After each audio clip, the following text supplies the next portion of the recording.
For me to see my father crying was the end of the world. I crawled to him. I took him by his, I took something off his clothes, and I cried to him, "Father, why are you crying? Why are you crying?" And he said to me, "We don't have any more Rishik." Rishik was the name of my brother, and he starved from hunger. We sit there and cry and cried and cried till we couldn't anymore. In a word, we need to organize a global constituency of conscience, a global constituency of conscience to combat this global anti-Semitism. And in this global constituency of conscience, we need not only to condemn, we need to act. We need to implement, as I said, a national and international action plan. And we must therefore now begin to not only speak up and stand up against this insidious domestic and global anti-Semitism, but we must act, for this is a threat to our common humanity. Thank you. Okay, so this is just one of hundreds of examples of the attitude of the UN, not only treaty bodies, but also other bodies, like here, the example of General Assembly and the resolutions condemning particular states for their human rights record and violations. So it's unbelievable.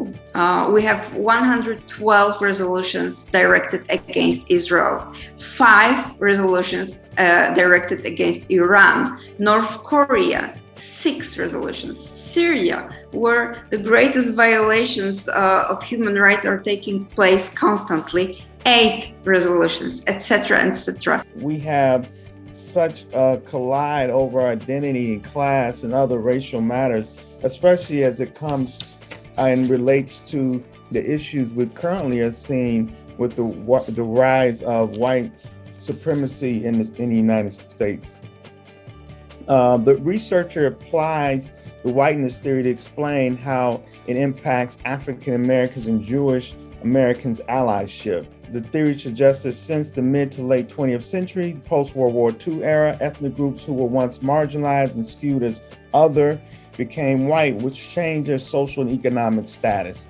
Before this, specific groups such as Italians, Polish, Irish, and Jews were the victims of similar racial attacks and deficit categorizations as African Americans. However, these groups from Europe could assimilate over time because of their white skin, something African Americans could not do, allowing them to become a dominant culture member. So the traditional and self-identified author of the Torah, Moses, was raised as an African in the house of the African Egyptian Pharaoh. And being raised as an African, he was married to an African Ethiopian wife. And he led Israel out of Africa or Egypt with a mixed company of Africans to be established as a nation in the land of African Canaanites. So Jewish tradition essentially suggests the Jewish nation is birthed out of Africa as it is birthed out of Israel.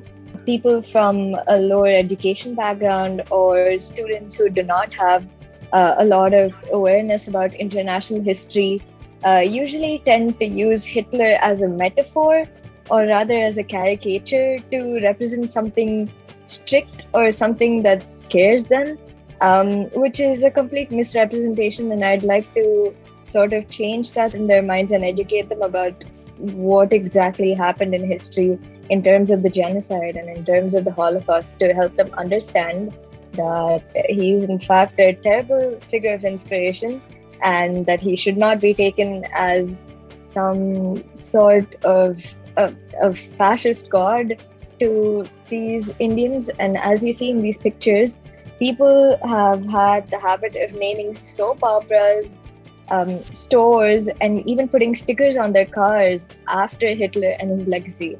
I'd like to do a small part in trying to stop this, at least on a small basis, and we'll hope that it carries forward. I'm looking at working on a personal project with about Holocaust distortion in Eastern Europe, especially in post-communist countries. And for a course, I'm trying to develop a general course on anti-Semitism. I work at Stockton University, and we have a lot of Holocaust and genocide studies courses, but we do not have a course on anti-Semitism. I think it's very important to have a course like anti-Semitism in a post-Holocaust world, to have a continuation of this, so I think that's very, very important, and because and to look at anti-Semitism from all the perspectives that we have spoken about, as far as the far right, the left, and coming from political reason. When you guys go out and teach students about these issues, that there really is a vacuum, a blind spot in academia on these issues. The more we grow our network, the more publications, the more programming, the more students, we can make a difference. And the time is of, as Elie Wiesel said, of great urgency, if not an emergency. So please stay in touch, and really thank you for being here, and thanks for all your contributions and making the program what it was. So stay in touch and stay well. And enjoy the summer, the rest of the summer.